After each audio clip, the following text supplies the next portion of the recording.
தமிழ்நாட்டுல இன்னார் தான் எங்களுடைய அரசியல் எதிரி அப்படின்னு உங்களால திட்டவட்டமா சொல்ல முடியுமா? யாராவது திமுக தான் சார் எங்க எதிரி, அது என்ன சந்தேகமே இல்லையா? இந்த அடையாளம் கட்டிருக்கக்கூடிய மாநகராட்சிகள் எவை எவை சொல்ல முடியுமா? பகிர்ந்துக்க முடியுமா? அது ராணுவ ரகசியம்.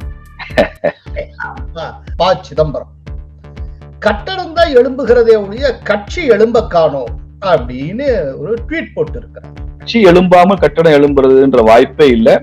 போக போக தெரியும், இந்த பூவின் வாசம் புரியும் அப்படிங்கறதா சிதம்பரம் அவர்களுக்கு எனது பதில். ஏன் தமிழ்நாட்டுல மீடியாவை இன்ஃப்ளூயன்ஸ் பண்ண முடியல? அதுதான் இந்த மாதிரி ஒரு anti national ecosystem, media ecosystem இருக்கிற ஒரு இடத்துலதான் ஒரு கோலாகல ஸ்ரீனிவாசன் இருக்கிறாரு, ஒரு ரங்கராஜ் பாண்டே இருக்கிறாரு. அவங்க மேல எவ்வளவு அவதூறுகளை அள்ளி வீசுறாங்கன்றதை நாங்க பார்த்துட்டு தானே இருக்கோம். சங்கிம்பா மங்கிம்பா என்னமா சொல்லுவானே தவிர, நீங்க எடுத்து வச்ச வாதத்துக்கு என்ன திட்டுடா பரவாயில்ல, நான் எடுத்து வச்ச வாதத்துக்கு பதில் சொல்லுடான்னு சொல்லி பாருங்க, அதுக்கு ஒரு பதில் கூட யார்கிட்ட இருந்து வராது. அதனால இது ஒரு Dravidian construct sir, abusive construct. அது என்ன சார் திடீர்னு இப்போ திரும்பவும் இந்த குடும்ப அரசியல்ங்கிறத கையில் எடுக்க ஆரம்பிச்சிட்டீங்க? என்ன ரீசன்? சீனியரா இருக்கிற திமுக எம்எல்ஏக்கள் அமைச்சர்கள் எல்லாம் உதயநிதியினுடைய இருக்கைக்கு வந்து வணக்கம் போட்டு போறாங்க. மக்கள் ஏற்றுக்கொண்ட காரணத்தினால அது ஜனநாயகப்படுத்தப்பட்டு விட்டது இல்லையா? மக்கள் ஏற்றுக்கொண்டதை நீங்க ஏன் எதிர்க்கிறீங்க? வரதன்னு ஒரு மன்னன் நம்ம நாட்டை ஆட்சி பண்ணா அவன் தனது அமைச்சர்கள் எல்லாம் கூட்டி பேசுறான். இது என்ன இந்த கதை ஒரு 5000-10,000 வருஷத்துக்கு முன்னால. அதுல என்ன சொல்கிறான், எனக்கு பின்னால என் மகன் தான் மன்னனாக வேண்டும் அப்படின்னு எங்க இருக்குன்னு கேட்கிறான். அதிமுக ஏன் வாரிசு அரசியல் இல்லைன்னா, எம்ஜிஆருக்கும் ஜெயலலிதா அம்மாவுக்கும் வாரிசுகள் இல்ல, அதனால இல்ல. கோலஹலாஸ் டிவி யூடியூப் சேனல், இது வாய்மையின் எக்காலம்.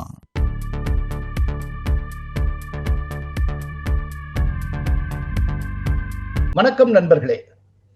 இன்று நம்முடைய விவாத நிகழ்ச்சியில் முக்கிய விருந்தினர் பங்கேற்க உள்ளார். அவர் பாரதிய ஜனதா கட்சியின் மாநில பொதுச் செயலாளர் பேராசிரியர் டாக்டர் ராம ஸ்ரீனிவாசன். அவர் மதுரையிலிருந்து காணொளி மூலம் நம்மோடு இணைகிறார். வணக்கம் ஸ்ரீனிவாசன். வணக்கம் சார். அதாவது இன்னைக்கு பிரைம் மினிஸ்டர் ரொம்ப ஒரு முக்கியமான உரை நிகழ்த்தி இருக்கிறார்.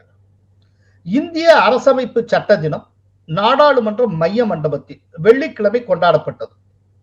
அதில் பங்கேற்று பேசிய பிரதமர் நரேந்திர மோடி, கட்சியின் ஒட்டுமொத்த அமைப்பும் ஒரே குடும்பத்திடம் இருந்தால் அது ஜனநாயகத்துக்கு நல்லதல்ல. இந்தியாவில் பல அரசியல் கட்சிகள் குடும்ப அரசியல் செய்கின்றன. குடும்ப அரசியல் என்பது அரசியலமைப்பு சட்டத்துக்கு சங்கடத்தை ஏற்படுத்துகிறது. குடும்ப அரசியல் செய்ய நினைப்பவர்கள் அரசியலுக்கு வர வேண்டாம். குடும்ப அரசியல் செய்யும் சில கட்சிகள் தங்களது ஜனநாயக மதிப்பீடுகளை இழந்து விட்டன என்று கூறியிருக்கிறார். அண்மையில திருப்பூர்ல பேசின பிஜேபியினுடைய அகில இந்திய தலைவர் JP நட்டாவும் திமுகவுடைய குடும்ப அரசியலை கடுமையாக சாடினார். அது என்ன சார் திடீர்னு இப்போ திரும்பவும் இந்த குடும்ப அரசியல்ங்கிறத கையில் எடுக்க ஆரம்பிச்சிட்டீங்க? என்ன ரீசன்? புதிதாக பாரதிய ஜனதா கட்சியோ பிரதமரோ அதை பற்றி பேசவில்லை. ஏற்கனவே பண்டிட் தீனதயாள் உபாத்யாயா அவர்களது காலத்திலிருந்து கூட குடும்ப அரசியலை, வாரிசு அரசியலை நாங்கள் தொடர்ந்து எதிர்த்து கொண்டுதான் வந்திருக்கிறோம். ஏன்னா இது ஜனநாயக மரபு இல்ல. இது மன்னராட்சி முறை மாறி எப்போது மக்களாட்சி என்று வந்து விட்டதோ அதற்கு அப்புறமா அது குடும்பத்தின் அடிப்படையில இருக்கக்கூடாது என்றுதான் பாரதிய ஜனதா கட்சி விரும்புகிறது. மன்னராட்சியில கூட மன்னருக்கு நிறைய அக்கௌண்டபிலிட்டி உண்டு. ஒரு மன்னன் எப்படி தன்னைத்தானே தியாகம் செய்ய வேண்டும், செதுக்கிக் கொள்ள வேண்டும், பாப்புலாரிட்டி எல்லாம் எப்படி அவன் கையாள வேண்டும் என்பதை பற்றி எல்லாம் அவர்களுக்கு முறையான பயிற்சி இருந்த காலம் அது. அதனால அந்த முறையில கூட மன்னராட்சி முறை சிறப்பாக இருந்திருக்கலாம். நாங்கள் அந்த காலகட்டத்திற்கு அதை ஏற்றுக்கொண்டிருக்கிறோம்.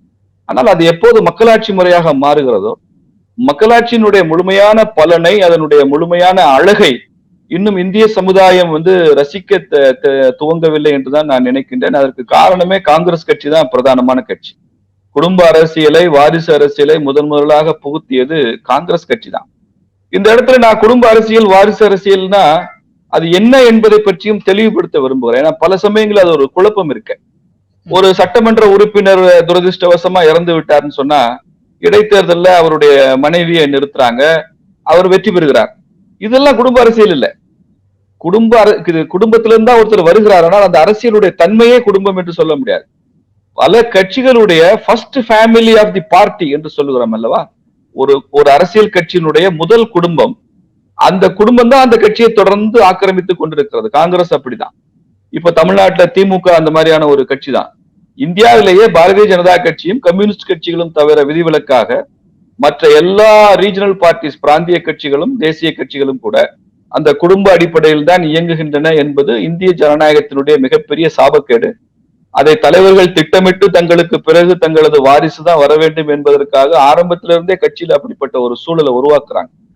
இன்னைக்கு தமிழ்நாட்டுல ஸ்டாலின் முதலமைச்சரா வந்திருக்கிறாருன்னு சொன்னா அது பல ஆண்டுகள் கலைஞர் முதல்வராக இருக்கும் போது, திமுக தலைவராக இருக்கும் போது இடப்பட்ட ஒரு பெரிய சதித்திட்டம்.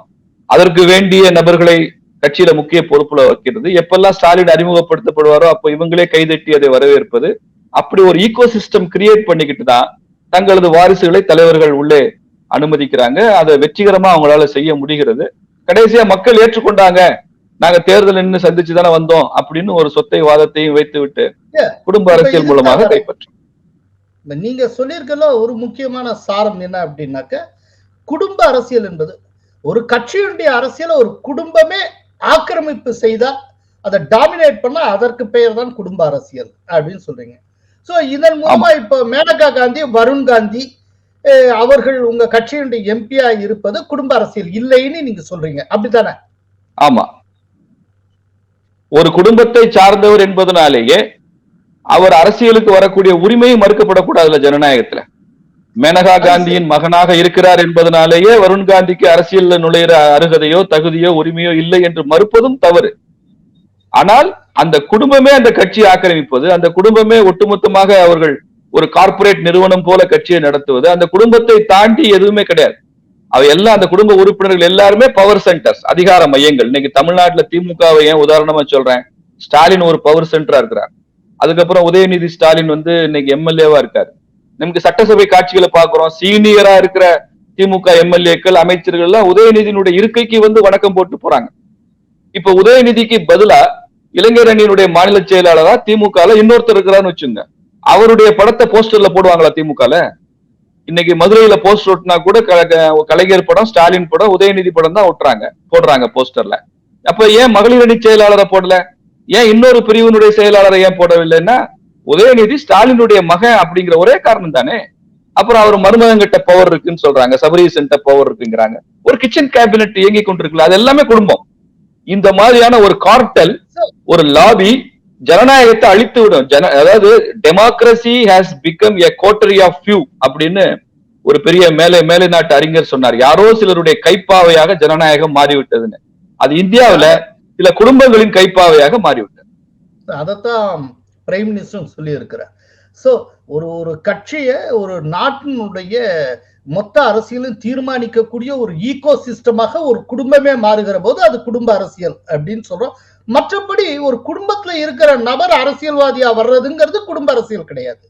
இல்ல, அந்த குடும்பம் அந்த கட்சியை கைப்பற்றாதான் குடும்ப அரசியல். எஸ்.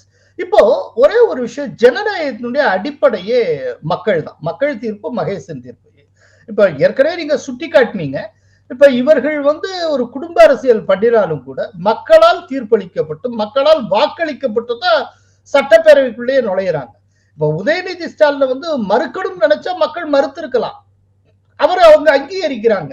அந்த குடும்ப அரசியலை மக்கள் ஏற்றுக்கொள்ளுகிறார்கள். அப்படிங்கிறப்போ குடும்ப அரசியல் எந்த அளவுக்கு மோசமானதாக இருந்தாலும் மக்கள் ஏற்றுக்கொண்ட காரணத்தினால அது ஜனநாயகப்படுத்தப்பட்டு விட்டது இல்லையா?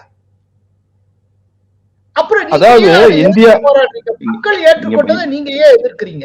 இங்கிலாந்து மாதிரி 800 ஆண்டு காலம் ஒரு மேக்னா கார்ட்டா வந்ததுக்கு அப்புறம் உலக பாராளுமன்றங்களின் தாய் என்றெல்லாம் வர்ணிக்கப்படுகிற இங்கிலாந்து மாதிரி நாடுகள்ல எல்லாம் ஒரு 800 வருஷம் 700 வருஷமா பாராளுமன்ற அமைப்பு இருக்கிறது. அமெரிக்கா மாதிரி ஜனநாயகம் முற்றிய பக்குவப்பட்ட நாடுகள் எல்லாம் கூட ஒரு 200-250 வருஷமா ஜனநாயகம் தேர்தல் நடைமுறை இயங்கி கொண்டிருக்கு. நம்ம நாட்டுல நாம 1950 ஜனவரி 26க்கு அப்புறம் தான் இந்த அரசியல் சாசன சட்டத்தை ஏற்றுக்கொண்டிருக்கிறோம். இந்த தேர்தல் நடைமுறை ஜனநாயக நடைமுறைக்கு நாம வந்திருக்கோம். அப்போ இப்ப உள்ள அரசியல்வாதிகளுடைய முக்கியமான கடமை என்னவா இருக்கணும்னா, ஜனநாயகத்திற்கு மக்களை பழக்கப்படுத்துகிற, அவர்களுக்கு எஜுகேட் பண்ற அந்த பணியைத்தான் செய்யணுமே தவிர, நான் அவர்களது மனநிலையை மாற்றி அதற்கென்று ஒரு குடும்ப அரசியலை புகுத்துவதற்கென்றே ஒரு டெமோக்ராட்டிக் ஈகோ சிஸ்டம் கிரியேட் பண்ணி அதன் மூலமாக நான் குளிர்காய்வேன் என்று நினைப்பது என்பது எப்படி சரியா இருக்க முடியும்? ஒரு காலத்துல ஹிட்லர் என்பவர் சர்வாதிகாரியாக வந்தார், இன்னொரு முசோலினி என்பவர் சர்வாதிகாரியாக வந்தார். ரஷ்யால ஸ்டாலின் வந்து மக்கள் வாக்கை பெறாமலே சர்வாதிகாரியா வந்தான்னு சொன்னா, அதே மாதிரி அணுகுமுறையில இங்க மக்கள் வாக்கை பெற்று சர்வாதிகாரியாக வரக்கூடிய ஒரு நிலையை பார்க்கிறோம்ல. நான் கூட பல கூட்டங்கள்ல சொல்றேன், அவுரங்கசீப் வந்து இந்து விரோதமா நடந்து கொண்டார் என்றால் எனக்கு புரிகிறது. ஆனால் அவுரங்கசீப்புக்கு சற்றும் குறையாமல் திமுகவும் இந்து விரோதமாக நடக்கிறது. இந்துக்கள் வாக்குகளை பெற்றுக்கொண்டு அது இந்து விரோதமாக போகிற வாய்ப்பு, அபாயம் இந்த ஜனநாயகத்துல இந்த கட்சிகள் உருவாக்கி வச்சிருக்கிறாங்க. அதனால மக்களை இவங்க கல்வி புகட்டி எஜுகேட் பண்ணாம இருக்கிற சிஸ்டத்துல அந்த பக்குவமடையாத முதிர்ச்சி அடையாத மக்களை வைத்துக் கொண்டே இவர்கள் தங்களது சுயநல கடமைகளை நிறைவேற்றிக் கொள்கிறார். இப்ப அதத்தான் அவங்க விவாதங்கள் தோறும் சொல்றாங்க. நாங்க வந்து இந்து விரோதின்னு இது பண்ணா தமிழ்நாட்டுல 89% பேர் இந்துக்கள் தான் இருக்காங்க, அவங்க எங்களை நிராகரிச்சிருக்கலாம்ல அப்படின்னு கேக்குறாங்க. அதைத்தான் நான் சொல்றேன், அந்த எஜுகேட்டிவ் ப்ராசஸ் இன்னும் முழுமையடையல நம்ம நாட்டுல. அதற்கென்று அவங்க கிட்ட ஊடகங்கள் இருக்கிறது, தகவல் தொடர்பு சாதனங்கள் அவங்க கிட்ட இருக்கிறது. மக்கள் எதை சொன்னால் உணர்ச்சி வசப்பட்டு எழுந்து நிற்பார்களோ அதை சொல்கிற அந்த பழக்கம் இருக்கிறது. இதெல்லாம் தங்கள் சுயநல தேவைக்கு பூர்த்தி செய்து கொள்கிறார். பாரதிய ஜனதா கட்சி மாதிரி கட்சிகள் இந்த மாதிரி விஷயங்களை எல்லாம் நாட்டுக்காக மக்கள் நலனுக்காக பயன்படுத்துகிற ஒரு தன்மை கொண்டவை. இவங்க தங்கள் சுயநல அரசியலுக்கு பயன்படுத்திக்கிறாங்க. நீங்க திமுகவோட விடுங்க சார், திராவிடர் கழகம் எடுத்துங்க. அவங்க இத்தனை வருஷத்துக்கு அப்புறம் அந்த கட்சிக்கு திரும்ப வீரமணியினுடைய மகனத்தான் கொண்டு வந்து உயர் பொறுப்புல போட்டிருக்காங்க. இந்தியாவிலேயே ஒரு மாநில கட்சி வாரிசு அரசியலுக்கு அப்பாற்பட்டு செயல்படுகிறதுன்னு நானே பல கூட்டங்கள்ல வைகோவை பாராட்டி பேசியிருக்கேன். ஆனால் கடைசியா வைகோ எங்கே வந்து நிக்கிறாரு? அந்த வாரிசு அரசியலுக்குள்ளதான் வந்து நிக்கிறாரு. அவர் மகன் அன்னைக்கு ஆகிருக்காரு. கேட்டா நான் ஏற்றுக்கொள்ளவில்லை, கட்சியில எல்லாரும் அப்படி சொல்றாங்க அப்படின்னு சொல்றாரு. ஒரு பெரிய சாபக்கேடு, இந்திய ஜனநாயகத்திற்கு ஏற்பட்ட ஒரு சாபக்கேடு.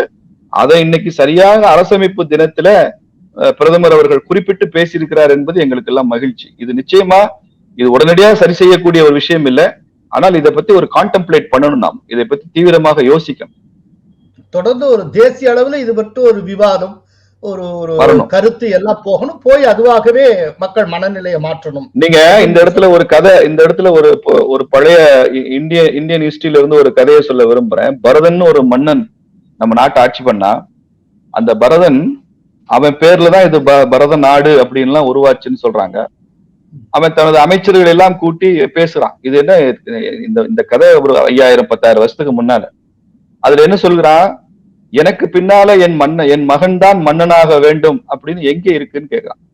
என் மகனாக பிறந்ததுனாலேயே அவன் மன்னனாகிற தகுதியை பெறுகிறானா அப்படின்னு அமைச்சர்கள்ட்ட கேட்கிறான். ஏன் இந்த அமைச்சர் பதவிக்கு தகுதி ஆயிரக்கணக்கான வருஷத்துக்கு முன்னால கேட்கிறான். அது மாதிரி என் மகனாக பிறந்து விட்டான் என்பதற்காகவே நான் அவனை மன்னனாக்கணுமா? தகுதியுள்ள ஒரு குடிமகனை, ஒரு ஆண்மகனை நான் ஏன் மன்னனாக்க கூடாது அப்படின்னு கேட்கிறான். அமைச்சர்கள் எல்லாம் திகைச்சு போறாங்க. அப்படித்தான் ஆக்குறான் பரதன். தன் சொந்த மகனை அவன் மன்னனாக்கவில்லை, தகுதியுள்ள ஒருவனை மன்னனாக்கினான் என்பதுதான் இந்திய மரபிலே இதெல்லாம் இருக்கத்தான் செய்கிறது. நீங்க ராமாயண கதை கேட்டீங்கன்னா, தசரதர் ராமனுக்கு பட்டாபிஷேக தேதி முடிவு செய்யறதுக்கு முன்னால தனது அமைச்சர்கள் எல்லாம் அழைத்து பேசி, ராமன் அதற்கு தகுதி உள்ளவன் தானா, ராமனுக்கு அந்த பட்டாபிஷேகம் செய்யலாமா, உங்களது கருத்து என்னன்னு கேட்கிறார். அவர் நினைச்சிருந்தா எனக்கு அப்புறம் என் மகன் தான் சொல்லிட்டு போயிட்டே இருக்கலாம், யாரும் எதிர்த்து பேச ஆள் இல்ல. அது ராமருக்கு பட்டாபிஷேகம்னா யாரும் எதிர்க்க போறாங்க? ஆனாலும் கூட கருத்து கேட்கிறார். தனது மகனுக்கு பட்டாபிஷேகம் செய்யறது கூட, மன்னராட்சி நடைமுறையில் கூட அவர் கருத்து கேட்கிறார். அது மாதிரியான விஷயம் எங்க இருக்கு? அது மாதிரி ஒரு புனிதத்துவமாக அரசியலை, ஆட்சியை பார்க்கிற பார்வை இல்லையே. இது வந்து ஒரு சுயநல கூட்டம், அதிகார வெறி பிடித்த, பதவி ஆசை பிடித்த ஒரு சுயநல கூட்டம். அவங்க தங்கள் குடும்பம் தங்களுக்கு அப்புறமும் தொடர்ந்து இருக்க வேண்டும் என்று நினைக்கிறாங்க. அதிமுக ஏன் வாரிசு அரசியல் இல்லைன்னா, எம்ஜிஆருக்கும் ஜெயலலிதா அம்மாவுக்கும் வாரிசுகள் இல்லை, அதனால இல்ல. ஒருவேளை எம்ஜிஆருக்கு குழந்தை இருந்திருந்தா, ஜெயலலிதா அம்மாவுக்கு குடும்பம்னு இருந்து குழந்தை குட்டின்னு இருந்திருந்து சொன்னா அவங்கதான் இருந்திருப்பாங்க. அப்படித்தானே இந்த தீபா எல்லாம் முன் வந்தாங்க, நான் தான் ஜெயலலிதா வாரிசுன்னு சொல்லிட்டு. ஒரு சாபக்கேடு, இது ஒரு சாபக்கேடு. ஒரு வாரிசு அரசியலுக்கு முயற்சி நடந்தது. இத நீங்க பேசிட்டு இருக்கிறப்போ ஒரு இடத்துல சொன்னீங்க, இந்த குடும்ப அரசியல் எல்லாம் அத வந்து முட்டு கொடுத்து நிறுத்தக்கூடிய விஷயங்கள் சொல்றப்போ அவங்களுக்கு பின்னால வலுவான மீடியாக்கள் இருக்கு, மீடியாவுடைய சப்போர்ட் இருக்கு, இதெல்லாம் சொன்னீங்க. ரொம்ப ரீசெண்டா உங்களுக்கு தெரியும், வேளாண் சட்டங்களை மோடி அவர்கள் திரும்ப பெற்று அவர் உரை நிகழ்த்துறப்போ ஒரு விஷயத்த சொன்னார். ஒரு செக்ஷன் ஆஃப் ஃபார்மர்ஸை எங்களால கன்வின்ஸ் பண்ண முடியல, அந்த விஷயத்துல நாங்கள் தோல்வி அடைந்தோம் அப்படின்னு சொல்லுகிறார். கிட்டத்தட்ட உங்களுடைய கருத்துக்களை, உங்களுடைய ஐடியாலஜியை, இல்லாட்டி உங்கள் பக்கம் இருக்கக்கூடிய நியாயங்களை மக்கள்கிட்ட கொண்டு போய் சேர்க்கிறதுல தொடர்ந்து ஏதோ ஒரு விதத்துல தோல்வி அடைந்து கொண்டு இருக்கிறீர்கள். அதனுடைய கல்மினேஷன் தான் மோடி அவர்களை எங்களால கன்வின்ஸ் பண்ண முடியல என்று ஒப்புக்கொண்டது. இதுக்கு காரணம் என்ன? அதாவது மீடியா பலம் உங்கள்கிட்ட இல்லைங்கிறதா, இல்லாட்டி மீடியாவை நீங்க அண்டர் எஸ்டிமேட் பண்றீங்களா? அப்படி சொல்ல முடியாது. தொடர்ந்து தோல்வி என்று சொல்ல முடியாது. இப்போ நீங்க அயோத்தியில ராமர் ஆலயம் கட்டின விஷயத்துல கூட மீடியா எல்லாம் எங்களை எல்லாம் எதிர்த்து தான் சொன்னாங்க. அது நடந்திருக்கிறது. சிஐஏ விஷயத்துல கூட மீடியா மக்களை தூண்டி விட்டாங்க. எதிர்கட்சிகள் சிறுபான்மை மக்களை தூண்டி விட்டாங்க. ஆனால் அது நடந்து விட்டது. 370 அந்த அந்தஸ்தை ரத்து பண்ணப்போ எவ்வளவு பெரிய எதிர்ப்பு பாராளுமன்றத்துக்கு உள்ளேயும் வெளியே வந்தது என்பதை நீங்கள் பார்த்திருப்பீங்க. அதுல எல்லாம் நம்ம பின்வாங்கல. விவசாயிகள் விஷயத்தை பொறுத்தவரை நாமளே விவசாயிகளுக்கு இதை புரிய வைக்க முடியவில்லை என்கிற விஷயத்தை வெளிப்படையாக பிரதமர் ஏற்றுக்கொண்டிருக்கிறார். 1 வருஷம் ஆகுது. அவங்க நிறைய போராட்டம் எல்லாம் பண்ணாங்க. திரும்ப திரும்ப நாம அவங்களுக்கு அதை விவரித்து சொன்னோம். எந்த இடத்துலயுமே பிரதமர் இந்த வேளாண் சட்டம் தவறு, நாங்கள் தவறான ஒரு கொள்கையை அமல்படுத்திட்டோம், அதை புரிந்து கொண்டு நாங்கள் திரும்ப பெறுகிறோம் என்று சொல்லவே இல்லை. வேளாண் சட்டம் இன்னும் மிகச் சரியானது, இந்த தேசத்திற்கு தேவையானது என்பதுதான் எங்கள் கருத்து. ஆனால் அதை புரியும் வரை, ஜனநாயகத்துல மிக பெரும்பான்மையான மக்கள் அதை ஏற்றுக்கொள்ளும் வரை நாம அதை கொஞ்சம் காத்திருந்து அதை செயல்படுத்துவது என்பதுதான் நமக்கு ஜனநாயக நடைமுறை. தான் பியூட்டி ஆஃப் தி டெமோக்ரஸி. ஜனநாயகத்தின் மாண்பை புனிதப்படுத்தி இருக்கிறார் பிரதமர். அவர்கள் ஏற்றுக்கொள்ளும் வரை காத்திருப்போம். விவசாயி என்பவர்கள் யார்? அவங்க சாதாரண, அவர்கள் அதிகம் படிக்காதவங்க, விஷயம் தெரியாதவங்க. அதை பின்னணியிலிருந்து பல காலிஸ்தான் தீவிரவாதிகளும் நம்ம நாட்டை பிளக்க நினைக்கிற பிற அரசியல் சக்திகளும் இயக்குகிறார்கள் என்பது தெளிவு. அதனால இந்த இடத்துல காரியம் பெரிதா வீரியம் பெரிதா என்கிற விஷயத்துல காரியம்தான் பெருசு, வீரியம் பெருசு இல்ல அப்படின்னு பிரதமர் முடிவெடுத்திருக்கிறார். நாங்கள் எல்லோரும் பிரதமர் பின்னாலதான் நிக்கிறோம். அவர் என்ன சொல்கிறாரோ என்ன செய்தாரோ அது முழுக்க சரிதான். அப்படின்னா நீங்க இந்த காரியம் பெரிதா வீரியம் பெரிதா அப்படிங்கிற அடிப்படையில இந்த முடிவு அப்படின்னா இது ஒரு விதத்துல நீங்க ஒரு ராஜதந்திரமான முடிவுன்னு பாருங்க. இது ஒரு டிப்ளமேட்டிக் டிசிஷன். ஒரு டிப்ளமேட்டிக் டிசிஷன். ஓகே. இப்போ தமிழ்நாட்டுல நம்ம வருவோம். தமிழ்நாட்டுல உங்களுக்கும் மீடியாவுக்கும் இடையில இருக்கிற உறவு பொதுவா சுமூகமாவே இருப்பதில்லை. அது என்ன காரணம்? என்ன? எங்கள் RSS இயக்கத்துல கேரளத்துல ஒரு மிக முக்கிய சிந்தனையாளர், மிகப்பெரிய தலைவர், நாங்கள் பெரிதும் போற்றுகிறவர் ஹரியேட்டன் ஜின்னு சொல்லுவோம். ஏட்டன்னா அண்ணன் அர்த்தம், ஹரியேட்டன்னா அண்ணன் ஹரின்னு அர்த்தம். அவர் அடிக்கடி, அவங்க பேர் ரங்கஹரி, அவங்க பல கூட்டங்கள்ல பேசி கேட்டிருக்கேன். அவர் அடிக்கடி சொல்வாரு, the world belongs to those who work அப்படின்னு சொல்வார். இந்த உலகம் யார் வேலை செய்யறாங்களோ அவங்க பின்னால போகும். நீங்க தமிழ்நாட்டினுடைய மீடியாவை, ஊடகங்களை கேப்சர் பண்ணணும், கைப்பற்ற வேண்டும் என்பதற்காகவே ஒரு 20-30 வருஷமா திட்டமிட்ட முறையில வேலை செஞ்சிருக்கிறாங்க சார். அப்படி திட்டமிட்ட வேலை செஞ்சவங்க எல்லாருமே திராவிட சிந்தனை உள்ளவங்க, முற்போக்கு கம்யூனிஸ்டுகள் என்று தங்களை சொல்லிக் கொள்ளக்கூடியவங்க. அதுல ரொம்ப ரேடிக்கல்ஸ், இந்த ரேடிக்கல் எலமெண்ட்ஸ் எல்லாம் கூட திட்டமிட்டு வேலை செஞ்சிருக்கிறாங்க. இது ஒரு பெரிய ஸ்கீம். இதுல இப்போ ஒரு பாரதிய ஜனதா கட்சியை சார்ந்த அல்லது அந்த குடும்ப பின்புலம் உள்ள ஒருத்தன் முறைப்படி ஜேர்னலிசம் எல்லாம் படிச்சுட்டு இன்னைக்கு ஒரு நிறுவனத்துல போனா கூட எனக்கு தெரியும் அவருக்கு பேஸ்புக் பார்த்துட்டு அவர் ஒரு பிஜேபி லீடரோட போட்டோ எடுத்திருக்கிறார் என்று 2 வருஷத்துக்கு முன்னால என்ற ஒரே காரணத்தை காண்பித்து அவரை தகுதி நீக்கம் செய்த ஊடகங்கள்லாம் இருக்கு. நான் அந்த ஊடக பேரை இங்க சொல்ல விரும்புறேன். ஆனால் அவரே ஒரு தா பாண்டியனுடையோ ஒரு கம்யூனிஸ்ட் கட்சி தலைவரோடையோ ஸ்டாலினோடையோ ஒரு போட்டோ எடுத்திருந்தாருன்னு சொன்னா அது குவாலிபிகேஷனாக கருதப்படுது. எலிஜிபிலிட்டி கண்டிஷனா, எலிஜிபிலிட்டியில அவங்களுக்கு ஃபர்ஸ்ட் ப்ரியாரிட்டி கிடைக்குது. அப்படி ஊடகங்கள்ல அந்த பொறுப்புல இருக்கக்கூடியவங்க, அந்த ரெக்ரூட்மெண்ட்ல இருக்கக்கூடியவங்க ரொம்ப ஜாக்கிரதையா இருக்கிறாங்க. எந்த இடத்துலயும் இவனுக்கு இந்த ஒரு தேசிய சிந்தனை உள்ள இயக்கங்களுடைய பின்னணியோ அந்த தாக்கமோ இருந்து விடக்கூடாது என்பதுல இருக்காங்க. இதுக்கு நான் பல உதாரணங்களை சொல்ல முடியும். இதுல நான் அவங்க தவறு சொல்ல மாட்டேன். அவங்க பணியை அவங்க செய்யறாங்க, அவ்வளவுதான். இதை திட்டமிட்டு கம்யூனிஸ்ட் மாதிரி கட்சிகள், நீங்க திமுக மாதிரி கட்சிகள் எல்லாம் ஊடகங்கள்ல தங்கள் ஆட்கள் இருக்க வேண்டும்னு பிளான் பண்றாங்க. அதனால அவங்க வேலை செய்யறாங்க. பாரதிய ஜனதா கட்சிக்கு எப்படி தமிழ்நாட்டுல ஆட்சி நீங்க பிளான் பண்ண வேண்டியதானே? பண்ணணும், நிச்சயமா பண்ணணும். ஒரு அரசியல் கட்சி இத்தனைக்கு ஒரு மத்திய அரசே உங்க பின்னால இருக்கு, 17 மாநிலங்கள்ல உங்க ஆட்சி இருக்கு. ஏன் தமிழ்நாட்டுல மீடியாவை இன்ஃப்ளூயன்ஸ் பண்ண முடியல? அதுதான் எனக்கு இல்ல சார். அரசாங்கம் செய்ய வேண்டிய பணியை அரசாங்கம் திறம்பட செய்து கொண்டிருக்கிறது. நரேந்திர மோடி அவருடைய அரசாங்கம் செய்கிறது. அரசாங்கம் தாண்டி மக்கள் செய்ய வேண்டிய பணின்னு ஒண்ணு இருக்கு. பொதுமக்கள், தேசிய சிந்தனை உள்ளவர்கள், நல்லவர்கள், அவங்க செய்ய வேண்டிய பணின்னு ஒண்ணு இருக்கு. அதெல்லாம் நம்ம இனிமே இப்பதான் நம்ம ஆரம்பித்து நடந்து கொண்டிருக்கிறோம். நிச்சயமா இன்னொரு 10 வருஷம் கழிச்சு நீங்க சொல்ற இந்த அபாயகட்டமான ஒரு நிலைமை நிச்சயமா இருக்காது. இந்த நிலைமை ரொம்ப மாறும். தொடர்ந்து அவங்களால இதை தக்க வைக்க முடியாது. ஈகோசிஸ்டம் கட்டாயம் மாறும்ங்கறீங்க. அப்படியே நிச்சயம் மாறும். இந்த மாதிரி ஒரு anti national ecosystem, media ecosystem இருக்கிற ஒரு இடத்துலதான் ஒரு கோலாகல ஸ்ரீனிவாசன் இருக்கிறாரு, ஒரு ரங்கராஜ் பாண்டே இருக்கிறாரு. அவங்க மேல எவ்வளவு அவதூறுகளை அள்ளி வீசுறாங்கன்றதை நாங்க பார்த்துட்டு தானே இருக்கோம். அதனால இது வந்து ஒரு சிஸ்டம். இது வந்து டிராவிடியன் பாலிடிக்ஸ்னு மாத்திரம் சொல்ல முடியாது. இது டிராவிடியன் கன்ஸ்ட்ரக்ட். இந்த டிராவிடியன் கன்ஸ்ட்ரக்ட் எப்படி இருக்கும்னா, நீங்க ஒரு வாதத்தை வைத்த அடுத்த நிமிடத்துல அந்த வாதத்தினுடைய சரத்து என்ன, சக்தி என்ன, அதுல என்ன விமர்சனம் வைக்கணும் பண்ண மாட்டான். அந்த வாதத்தை விட்டுட்டு உங்க மேல சேத்தால் அடிப்பான், உங்களை கல்லால் அடிப்பான். இதுதான் டிராவிடியன் கன்ஸ்ட்ரக்ட். நீங்க வந்து உங்க ஜாதியை சொல்லி திட்டுவான் அவங்கள.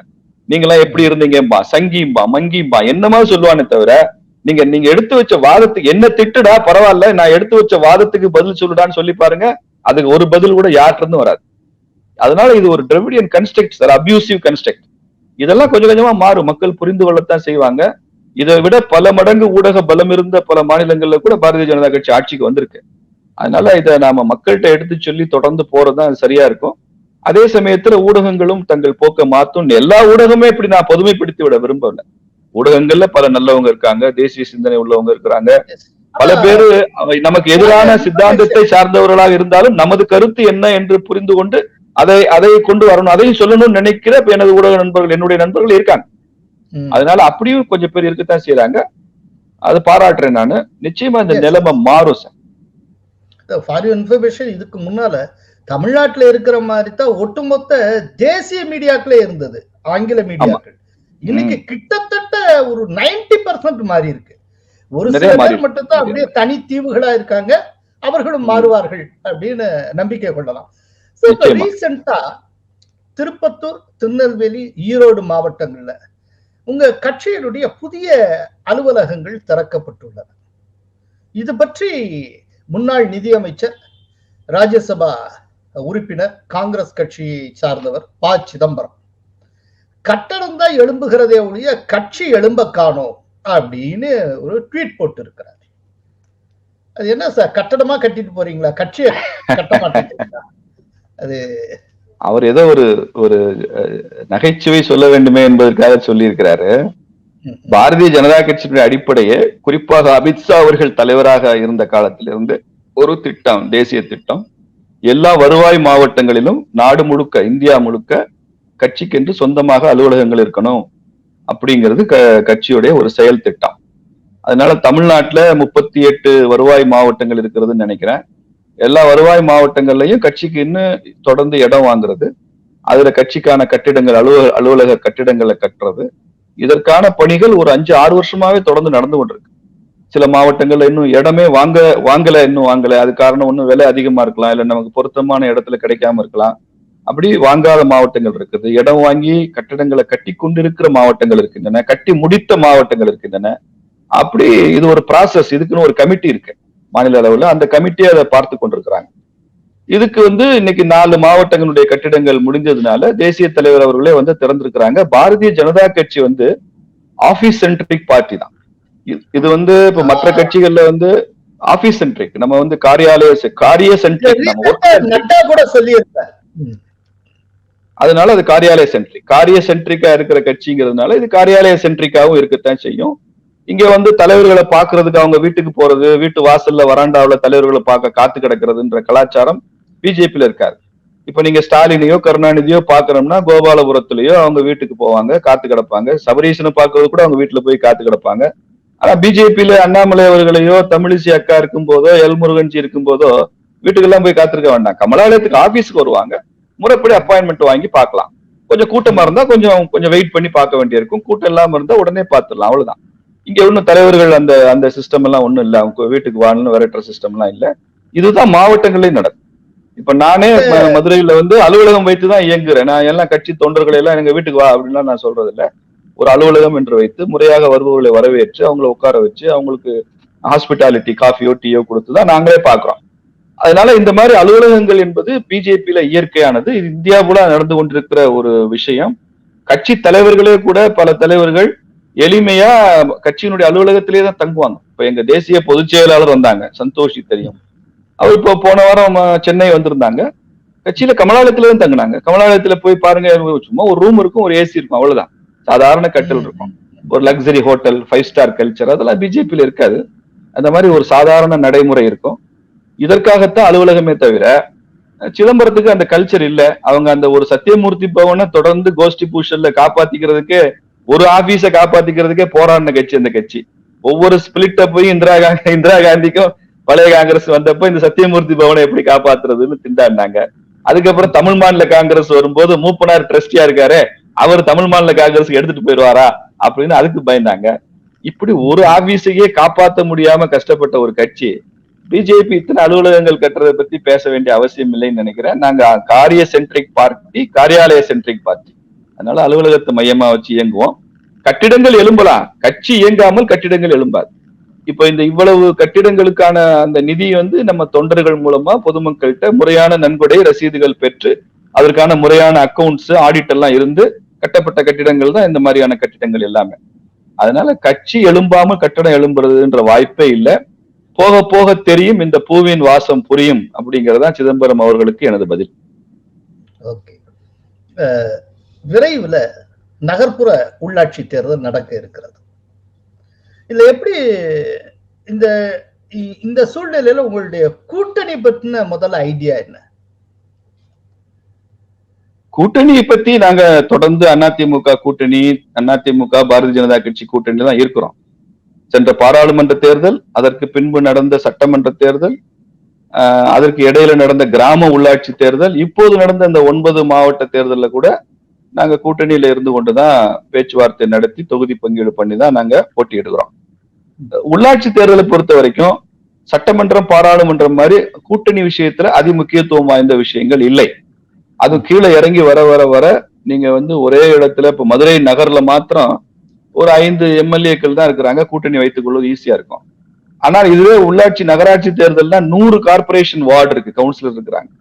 அப்ப எல்லாரையும் திருப்திப்படுத்தி ஒரு கட்சி அந்த தொகுதி பங்கீடு கொடுப்பதுல நிறைய சிரமங்கள் இருக்கலாம். ஆனால் நாங்கள் கூட்டணியை விரும்புகிறோம், அதிமுகவும் கூட்டணியை விரும்புகிறது. நடைமுறை காரணங்களுக்காக பல சிக்கல்கள் அதுல இருக்கலாம். அது எப்படி வருகிறது என்பதை பொறுத்திருந்தான் பார்க்க வேண்டும். தனியாக களம் காணவும் பாரதிய ஜனதா கட்சி தயாராகத்தான் இருக்கு. நாங்க விருப்ப மனு எல்லாமே அனைத்து வார்டுகளுக்கும் தான் வாங்குறோம். பேரூராட்சி, நகராட்சி, மாநகராட்சியினுடைய அனைத்து வார்டுகளுக்கும் அந்தந்த இடஒதுக்கீட்டின் படியாக நாங்கள் விருப்ப மனுவை பெற்றுக் கொண்டிருக்கிறோம். அதனால இப்ப அவங்க எல்லாமே கேட்பாளர் தான். அவங்க எல்லாம் ஏன்னா எங்களுக்கு சீட்டு வேணும்னு கேட்கறதுனால அவங்க கேட்பாளர். கூட்டணி பற்றிய பேச்சுவார்த்தைகள், அதுக்கப்புறமா எந்தெந்த தொகுதியில யாரு போடுறது, அந்த மனு போட்டவங்களுடைய யாரை பரிசீலிப்பதுன்னு எப்போ கட்சி முடிவு செய்கிறதோ அப்போ அவங்க வேட்பாளராக மாறுவாங்க. அது வரைக்கும் அவங்க கேட்பாளராக காத்திருப்பாங்க. ஆனால் அவர்கள் எல்லோருமே அந்தந்த வார்டுல அவங்க தொடர்ந்து மக்கள் பணி ஆற்றணும், மக்களோட தங்களை இணைத்துக் கொண்டிருக்கணும், சேவை பணிகள் செய்து கொண்டிருக்கணும் அப்படின்ற பயிற்சியும் அதற்கான குறிப்பும் அவர்களுக்கு கொடுக்கப்பட்டிருக்கிறது. அதையெல்லாம் பாரதிய ஜனதா கட்சி தொண்டர்கள் செய்து கொண்டிருக்கிறாங்க. இப்போ மாநகராட்சி தேர்தலை பொறுத்தளவுல ஒரு நேரடி தேர்தலாக இருந்தால் அது ஒரு விதமான ஒரு நடைமுறையை கொண்டு வரும். மறைமுக தேர்தலாக இருந்தால் அது இன்னொரு விதமான நடைமுறையை கொண்டு வரும். இப்ப வரைக்கும் இது மறைமுக தேர்தல் தான் இல்லையா? அப்படிங்கிறப்போ இதுல பிஜேபியினுடைய அப்ரோச் இல்ல, இது மறைமுக தேர்தலாக இருக்க வேண்டும் என்று பெரிய கட்சிகள் எல்லாம் விரும்புகின்றார்கள். அப்படிதான் நான் நினைக்கிறேன். எனது அனுமானம் சரியா இருந்தா ஒரு டைம் ஸ்டாலின மேயர் ஆக்கணுங்கிறப்போ அது நேரடி தேர்தலாக ஆக்கப்பட்டது. நேரடியா மக்களே மேயரை தேர்ந்தெடுக்கலாம் அப்படின்னு. அதுல சில சிக்கல்கள் இருக்கு நடைமுறையில. எப்படின்னு சொல்றேன், ஒருத்தர் தனது பாப்புலாரிட்டினால இப்ப நான் மதுரையில இருக்கிறேன், மதுரை மாதிரி ஊர்ல நான் மேயர் ஆயிட முடியும். எனது பாப்புலாரிட்டியில மக்கள் வாக்களிப்பாங்கன்னு வச்சுக்கிட்டா கூட, எனக்கு கீழாக இருக்கிற அந்த 100 கவுன்சிலர்கள்ல மிக பெரும்பான்மையினர் எதிர்கட்சி கவுன்சிலராக ஜெயிச்சு உட்காரும் போது அந்த மாநகராட்சி நிர்வாகம் சரியாக செயல்படாது. அவங்களுக்கும் அந்த டக்கஃபார் 5 வருஷம் நீடிச்சுக்கிட்டே தான் இருக்கும்.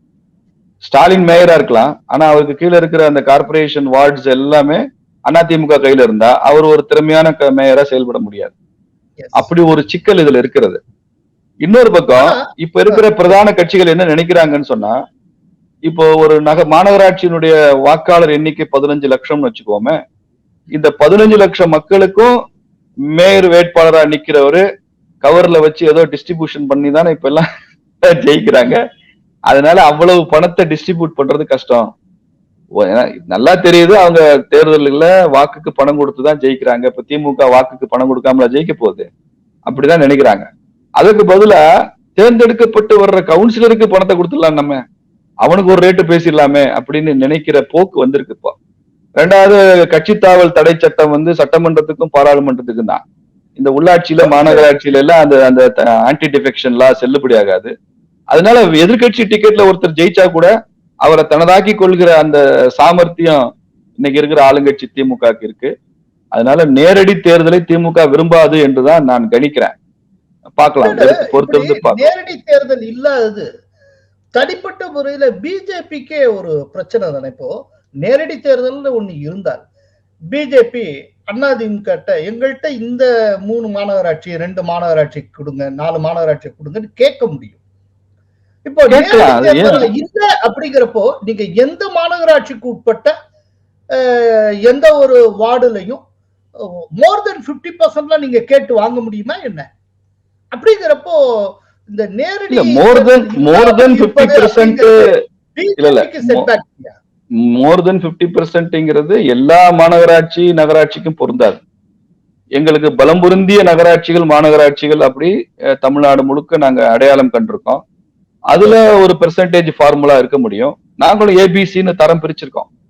அதற்கப்புறமாக எங்களுக்கு அதுக்கு அடுத்த லெவல்ல இருக்கக்கூடிய மாநகராட்சிகள் நகராட்சிகள் இருக்கின்றன. அதுக்கும் நாங்க எந்தெந்த வார்டுகள்ல பாரதிய ஜனதா கட்சி வெற்றி பெற முடியும் அப்படின்னு அடையாளம் கண்டு எங்களிடம் பட்டியல் தயாராக இருக்கிறது. குறிப்பா எங்க மாநில தலைவர் மரியாதைக்குரிய அண்ணாமலை அவர்கள் இதுல ரொம்ப குறிப்பாக செயல்படுகிறாரு.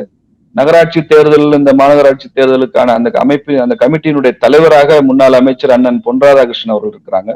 இவங்களுக்கெல்லாம் தேர்தல் அனுபவம் அதிகம். அதனால இவங்கெல்லாம் அதுல ரொம்ப குறியா இருக்கிறாங்க. பட் கூட்டணி வருமா வராதா என்பது தேர்தல் அறிவிப்பு வந்த பிறகுதான் தெரியும். அதற்கு அப்புறமா தான் இந்த மாதிரி பேச்சுக்கள், என்னென்ன இடஒதுக்கீடு, எப்படி தொகுதியை பகிர்ந்து கொள்வது என்பதை பற்றியெல்லாம் அதற்கு பின்னர் தான் முடிவு செய்ய முடியும். இப்போ it is too early to predict.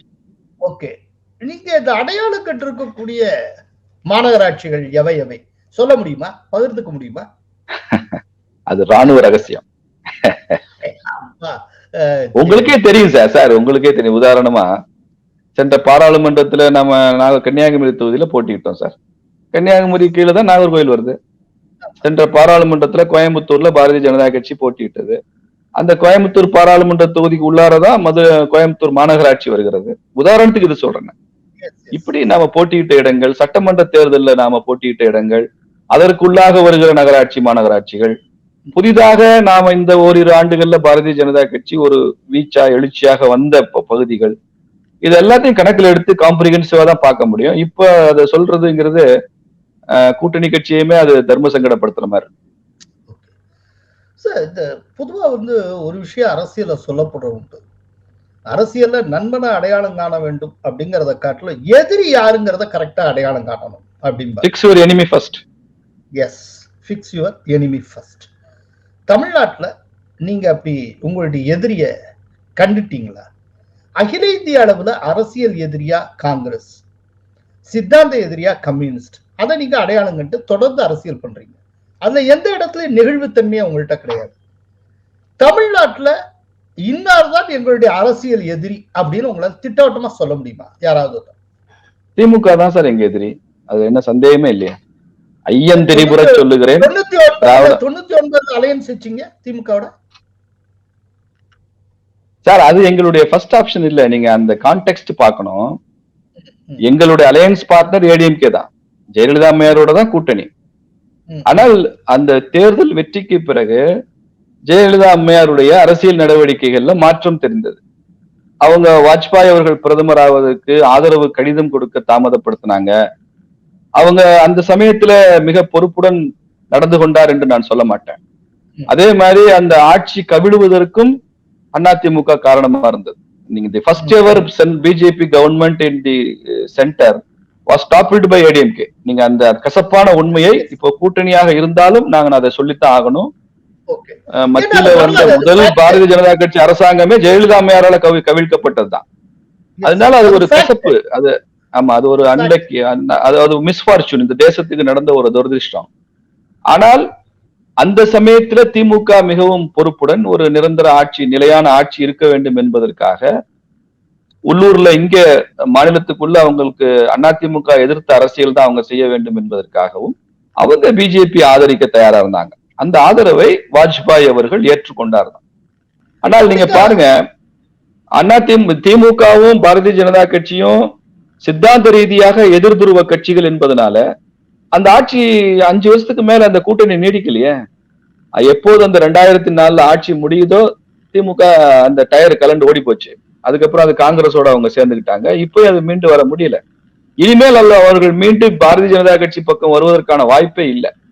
அதனால இப்ப மதுரையில நடந்த சொல்லுங்க. அப்படின்னா இப்ப நீங்க சொல்ற கூட்டி கழிச்சு பாக்குறப்போ டிஎம்கேங்கிறது பிஜேபிக்கான ஒரு இயற்கையான கூட்டணி கட்சி அல்ல, ஒரு நேச்சுரல் அலை கிடையாது. ஒண்ணு நேச்சுரல் அலை கிடையாது. திமுக இருந்த கூட்டணி 99 இருந்த கூட்டணிங்கிறது விதிவிலக்கான ஒன்று, எக்ஸப்ஷனல் அப்படின்னு சொல்லலாம். விதிவிலக்காத்தான் அதை பார்க்கணும். ஸ்ரீனிவாசன், நீங்கள் இவ்வளவு நேரம் இந்த கோலாகலாஸ் டிவிக்காக காணொலியில் வந்திருந்து உங்களுடைய அரிய கருத்துக்களை நேயர்களோடு பகிர்ந்து கொண்டிருக்கிறீர்கள். மிக்க நன்றி. கோலாகலாஸ் டிவி யூடியூப் சேனல், இது வாய்மையின் எக்காலம்.